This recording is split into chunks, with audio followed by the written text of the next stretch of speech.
जय हिंद। मैं हूं राजेंद्र तिवारी और आप देख रहे हैं अनब्रेकिंग। हमारे देश में नेता लोग ये बात करते रहते हैं कि वो जनसेवा के लिए, जनता की सेवा के लिए उनका जीवन है और उसके लिए ही वो सब कुछ करते हैं। और ब्यूरोक्रेसी के बारे में तो कहा ही जाता है कि देश चलाने का काम पॉलिटिकल लोग नहीं, ब्यूरोक्रेसी करती है। एक उदाहरण ऐसा है जिसमें इन दोनों चीजों की असलियत सामने आती है। वो उदाहरण है मध्य प्रदेश का। मध्य प्रदेश में इस समय 1945 कोरोना पॉजिटिव मामले पहुंच चुके हैं, जिसमें इंदौर में 1085 और भोपाल में 388। 16 मार्च तक मध्य प्रदेश में एक भी कोरोना का मामला नहीं था। जिस दिन शिवराज सिंह चौहान ने शपथ ली थी उस दिन 7 मामले थे, 23 मार्च को। और आज लगभग एक महीने के बाद 1945 मामले। तो आखिर मध्य प्रदेश में चूक कहां से हुई? हर नेता वहां ये कह रहा था कि वो जनसेवा करना चाह रहा है। वो चाहे पहले के मुख्यमंत्री हों, बाद में मुख्यमंत्री बनने वाले शिवराज सिंह चौहान हों, वो पहले वाले स्वास्थ्य मंत्री तुलसी सिलावट हों या ज्योतिरादित्य सिंधिया। ऐसा क्या हो गया कि मध्य प्रदेश कोरोना से निपटने के सबसे खराब उदाहरणों में सामने आया है?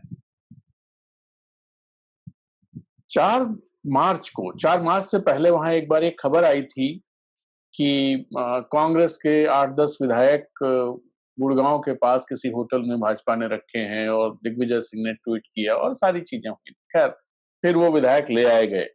4 मार्च को वहां की सरकार ने सचिव स्तर की पहली बैठक कोरोना से निपटने की तैयारियों के लिए की। 5 मार्च को मध्य प्रदेश में हेल्पलाइन सेटअप कर दी गई। 7 मार्च को स्कूल कॉलेज बंद कर दिए गए।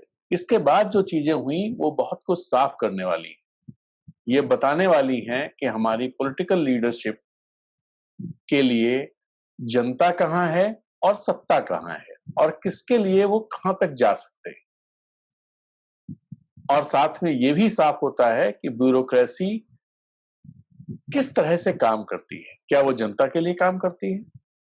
तो मैं आपको बता रहा था कि 7 तारीख के बाद 8-9 से सुगबुगाहट शुरू हुई और 8 तारीख या 9 तारीख को ये खबरें शुरू हुई कि ज्योतिरादित्य सिंधिया भाजपा में जा सकते हैं। ट्वीट शुरू हुए।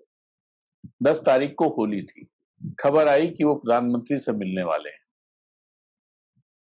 10 को नहीं मिले, लेकिन उसके बाद अमित शाह और उनके साथ प्रधानमंत्री से मिले और फिर उन्होंने भाजपा में जाने की घोषणा कर दी। इसी के साथ 22 एमएलएज कांग्रेस के, उनको बेंगलोर ले जाया गया, जिसमें 10 मंत्री थे और जिसमें स्वास्थ्य मंत्री तुलसी सिलावट थे।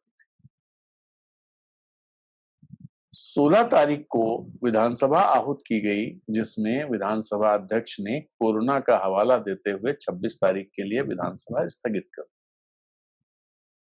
अब देखिए, कोरोना पीछे छूट गया है, अब सत्ता का खेल चल रहा है। 16 तारीख, उस समय जो विपक्षी दल था उसने लगातार ये आरोप लगाया कि सरकार में मुख्यमंत्री को मौका दिया जा रहा है, समय दिया जा रहा है, जिससे कि वो विधायक खरीद सके। उस समय देश में 16 तारीख को जब किया था, उस दिन देश में 126 मामले थे, 13 राज्यों में फैल चुका था और आसपास मध्य प्रदेश से सटे राज्यों में भी मामले आ चुके थे। इसके बाद कोर्ट का चक्कर हुआ, सारी चीजें हुई और फिर कमलनाथ ने इस्तीफा दिया। इस बीच शिवराज सिंह चौहान ये कहते हुए पाए गए कि कोरोना क्या होता है, और वो भीड़ भी दिखाई दी जब कमलनाथ ने इस्तीफा दिया और उसके बाद जब वो नेता चुने गए तो वो भीड़, भयानक भीड़ थी। ये उस समय की बात है जब ये कहा गया था कि 5 लोग या 10 लोगों से ज्यादा एक साथ ना इकट्ठा हो। डिस्टेंसिंग की बात शुरू हो गई थी।